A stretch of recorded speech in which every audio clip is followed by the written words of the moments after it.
سلطان صلاح الدین ایوبی جب اپنے منہ بولے چچا سلطان نور الدین زنگی کے بعد سلطان بنے تو آپ نے سلطنت کا نقشہ ہی بدل دیا تھا۔ مصر سے لے کر شام تک، حلب سے لے کر موصل تک، اور اس کے ساتھ ساتھ بیت المقدس کا حلیہ بھی تبدیل کر دیا تھا۔ سلطان نے اپنے دور خلافت کے دوران بہت ساری مسجدیں بنائیں، بہت سارے غریب خانے بنوائے جن میں غریبوں کو مفت میں کھانا کھلایا جاتا تھا، اور اس کے علاوہ کبھی بھی سلطان کو کوئی خبر ملتی کہ کوئی غریب بھوکا سو گیا ہے تو جب تک سلطان اسے کھانا نہ کھلواتا سلطان کو چین نہیں آتا تھا۔ سلطان صلاح الدین ایوبی نجم الدین ایوب کا بیٹا تھا۔ نجم الدین ایوب ایک بہادر اور دلیر انسان تھا۔ اس کا اللہ پر بے حد اور پختہ یقین تھا۔ وہ چاہتا تھا کہ اللہ تعالیٰ اسے ایک ایسی اولاد سے نوازے جو آنے والے وقت میں غریبوں کی تقدیر ہی بدل دے۔ گورنر نجم الدین ایوب کافی عمر ہونے تک شادی سے انکار کرتا رہا۔ ایک دن اس کے بھائی اسد الدین نے اس سے کہا، بھائی تم شادی کیوں نہیں کرتے؟ نجم الدین نے جواب دیا، میں کسی کو اپنے قابل نہیں سمجھتا۔ اسد الدین نے کہا، میں آپ کے لیے رشتہ مانگوں؟ نجم الدین نے کہا، کس کا؟ اسد الدین نے کہا کہ ملک شاہ بنت سلطان بن مالک شاہ سلجوقی کی بیٹی کا یا وزیر الملک کی بیٹی کا۔ نجم الدین نے کہا، وہ میرے لائق نہیں۔ اسد الدین حیرانگی سے، پھر کون تیرے لائق ہوگی؟ نجم الدین نے جواب دیا، مجھے ایسی نیک بیوی چاہیے جو میرا ہاتھ پکڑ کر مجھے جنت میں لے جائے، اور اسی سے میرا ایک ایسا بیٹا پیدا ہو جس کی وہ بہترین تربیت کرے، جو شہ سوار ہو اور مسلمانوں کا قبلہ اول واپس لے۔ اسد الدین کو نجم الدین کی بات پسند نہ آئی اور انہوں نے کہا، ایسی تجھے کہاں ملے گی؟ نجم الدین نے کہا، کہانیت میں خلوص ہو تو اللہ نصیب کرے گا۔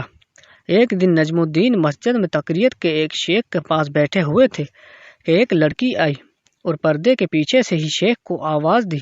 شیخ نے لڑکی سے بات کرنے کے لیے نجم الدین سے معذرت کی۔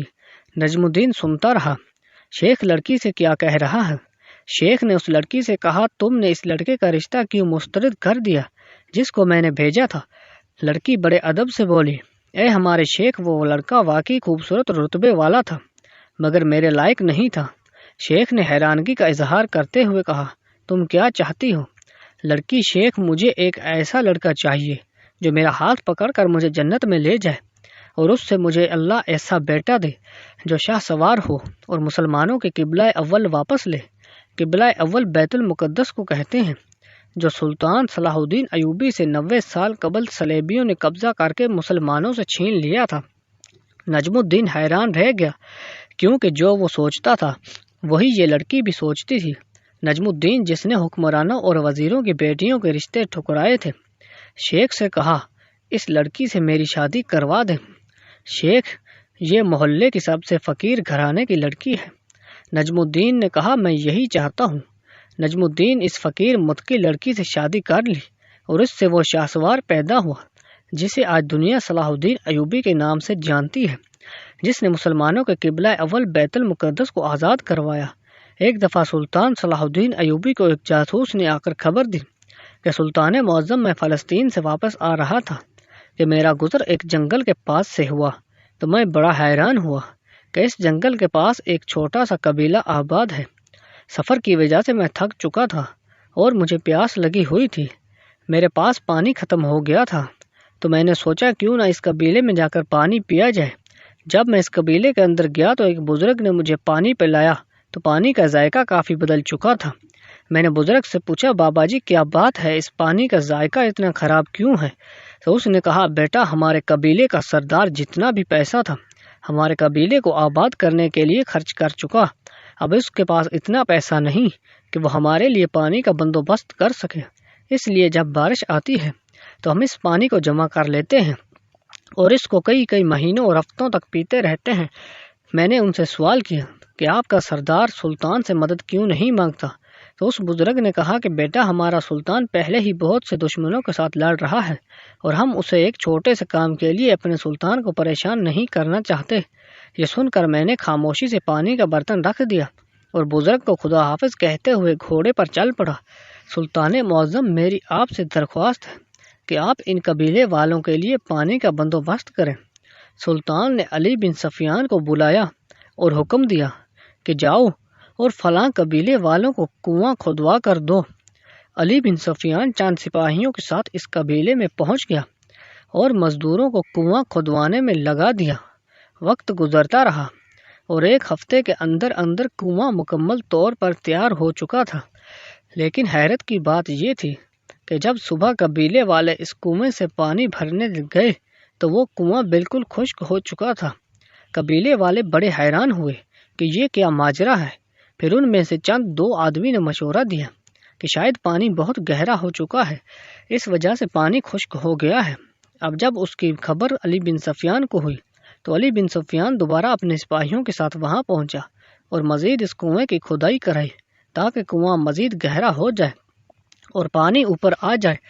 پانی نکلنے کے بعد پھر علی بن سفیان جب واپس آیا تو جب قبیلے والے دوسرے دن وہاں پانی سے بھرنے گئے تو پھر کنواں خشک تھا۔ ایسا 2-3 مرتبہ ہوا تو علی بن سفیان بڑا حیران اور پریشان ہوا کہ آخر اس کنویں کے پیچھے کیا راز چھپا ہے۔ اتنا پانی بھی گہرا نہیں، لیکن یہ کنواں بار بار خشک کیوں ہو جاتا ہے؟ ہم ہر بار اس کی مزید کھدائی کرتے ہیں لیکن ہر بار یہ خشک ہو جاتا ہے۔ علی بن سفیان نے اس بات کا ذکر سلطان صلاح الدین ایوبی سے کیا تو سلطان نے کہا یہ بات تو مجھے بھی ہضم نہیں ہو رہی کہ 3-4 بار کھدائی کرنے کے بعد پھر بھی کنواں خشک ہو جاتا ہے۔ سلطان نے علی بن سفیان کو کہا کہ جاؤ اور اس کنویں سے 10 میل کی دوری پر ایک اور کنواں کھدواؤ۔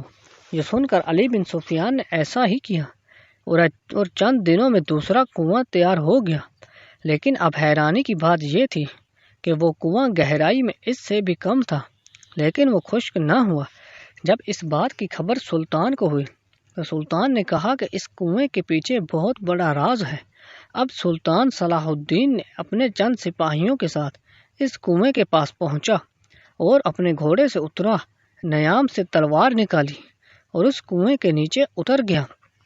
تھوڑی دیر جانچ پڑتال کرنے کے بعد اچانک سلطان کی نظر کنویں کے ایک کونے میں پڑی جہاں سے ایک چھوٹا سا سوراخ دکھائی دے رہا تھا، اور معلوم کرنے پر پتہ چلا کہ اس کنویں کے قریب ایک سپاہی کی قبر موجود تھی جو چند سال پہلے جنگ کی وجہ سے مسلمانوں نے وہیں اس کو دفن کر دیا تھا۔ اب سلطان صلاح الدین ایوبی نے اس کی قبر کو دوبارہ کھدوایا، یہ تسلی کرنے کے لیے تاکہ اس میں پانی نہ چلا گیا ہو، اور قبر کھدوا کر جب قبر کے باہر نکالا گیا تو اس کے چہرے کو دیکھ کر ایسا لگتا تھا کہ وہ نوجوان سو رہا ہے، لیکن بتایا جاتا ہے کہ اس قبیلے کو آباد ہوئے وہاں 30 سال ہو گئے تھے اور اب تک انہوں نے کوئی بھی ایسا اپنا سپاہی وہاں دفن نہیں کیا تھا۔ اس کا مطلب یہ تھا کہ وہ شہید سپاہی 30 سال پہلے وہاں دفن تھا، لیکن اس کے چہرے سے نور اتنا ٹپک رہا تھا کہ ایسا لگ رہا تھا کہ وہ سو رہا ہے۔ سلطان صلاح الدین ایوبی نے اپنے شاہی قبرستان میں اس کی قبر کھدوائی اور اس کو بڑے اعزاز سے دوبارہ دفن کر دیا، اور اس کنویں کو بھی بند کر دیا گیا اور اس قبر کو بھی بند کر دیا گیا، اور اس سلطان نے اسی وقت آ کر اللہ کے سامنے سجدے میں گر پڑا اور کہا، اے میرے مالک، تو بڑا غفور الرحیم ہے، تو اپنے شہیدوں کا ایک قطرہ بھی خون کا ضائع ہونے نہیں دیتا۔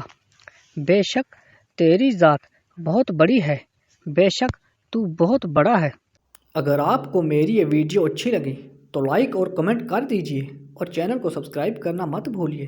ملتے ہیں نیکسٹ ویڈیو میں، تب تک کے لیے اللہ حافظ۔